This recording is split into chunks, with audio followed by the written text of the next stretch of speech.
Greetings and welcome back to room 303 in our chats with Emily as we are calling our readings through the poetry of Emily Dickinson. We are in the Johnson edition. We turned out a poem 553. One crucifixion is recorded only. Now, this poem is going to take us back to studies that we've already been working with. Do you guys remember when we played the game of 225?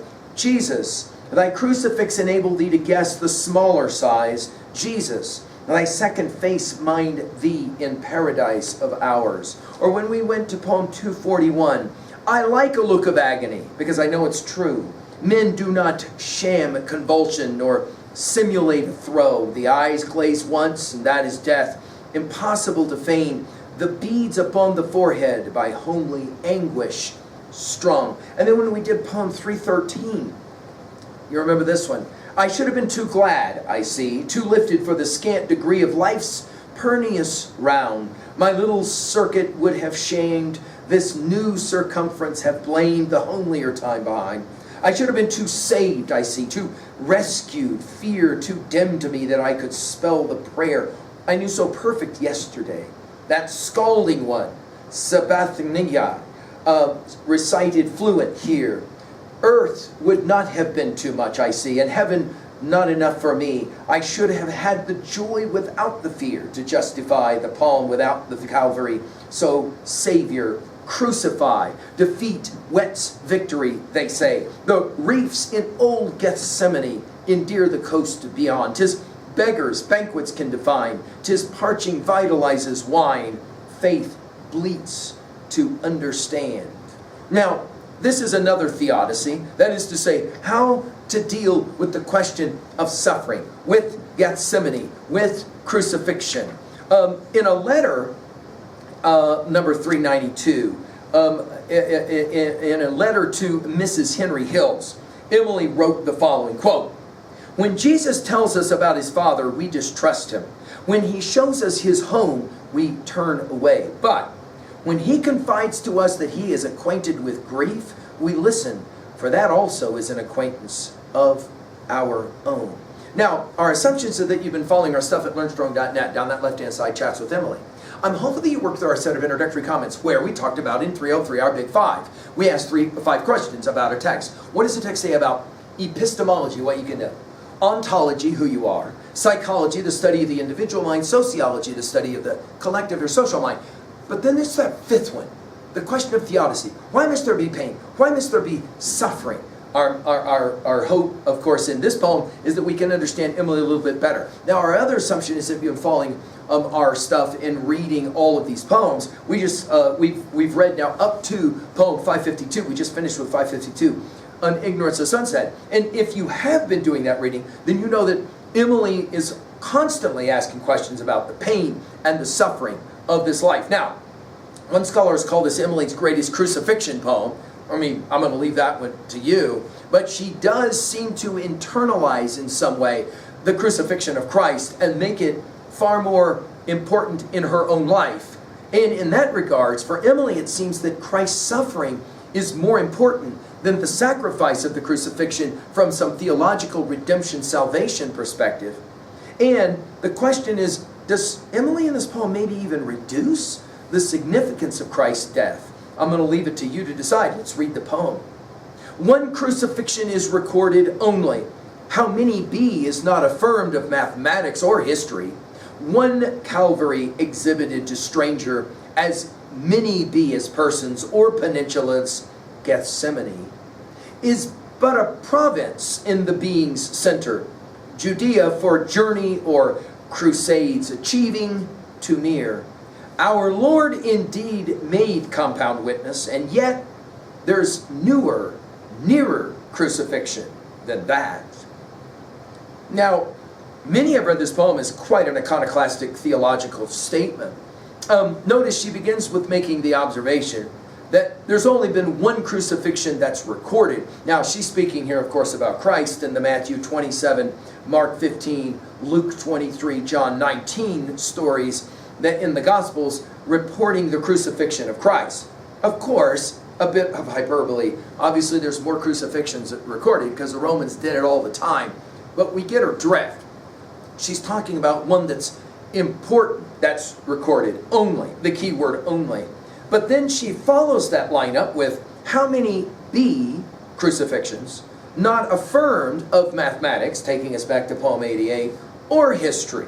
In other words, she's admitting lots and lots of people have been crucified or gone through the experience of the pain of crucifixion, either literal or metaphoric. Then she says one Calvary. You'll remember that in 348 she was the Queen of Calvary. In 1072 she's the Empress of Calvary.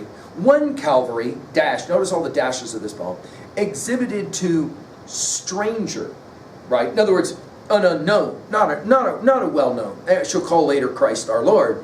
As many be.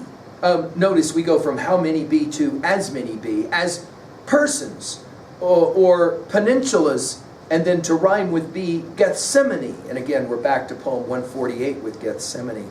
Notice the peninsula will emphasize the isolation. Think about it. This is a woman who spends much of her life isolated, excluded, reclusive, on a peninsula, if you will.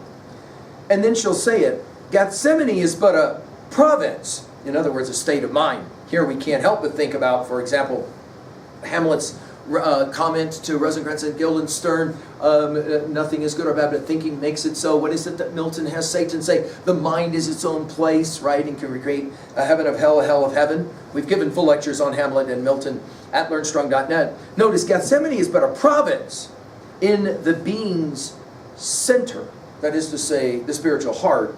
Judea takes us to poem 964. Well, she'll use it the one other time. Judea for journey or crusades achieving. I can't help think of journey and think of Dante. Crusades achieving too near. In other words, you know what? Yes, Christ was crucified, but guess what? Everybody goes through their Calvary, their crucifixion. Our Lord, dash, indeed, dash. Notice she realizes she's walking on some very dangerous ground here. She gets it. She knows it. Our Lord, indeed, made compound witness. The scholar Wolf has pointed out that this use of the word compound can be used on so many different levels, including even an economic use, right? Compound witness, notice, and yet, dash, there's newer, dash, nearer crucifixion than that, dash. Now, of course, crucifixion, again, takes us to 295, to 501, to 527, in her use of the word crucifixion. Notice at the very first line crucifixion, at the very last line crucifixion, and then in between the argument is made that no, we all kind of understand this power of suffering and the way in which it can destroy our lives, the agony of it all. When we get to 1735 and 1736, she'll play similar kinds of games. 1735, one crown that no one seeks, and yet the highest head, its isolation coveted, its stigma deified, while Pontius Pilate lives in whatsoever hell. That coronation pierces him. He recollects it well. And then the very next poem, 1736, proud of my broken heart since thou didst break it, proud of the pain I did not feel till thee, proud of my night, since thou with moons dost slack it, not to partake thy passion. My humility, thou canst not boast like Jesus, drunken without companion was the strong cup of anguish brewed for the Nazarene. Thou canst not pierce tradition with a peerless puncture. See, I usurped thy crucifix to honor mine.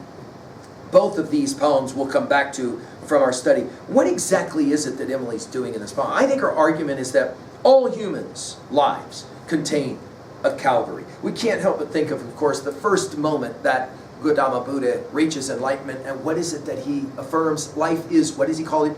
Dukkha, suffering, right? Pain. At 2b, there is, it seems, an ironic tone, very iconoclastic here. Notice the words but and yet.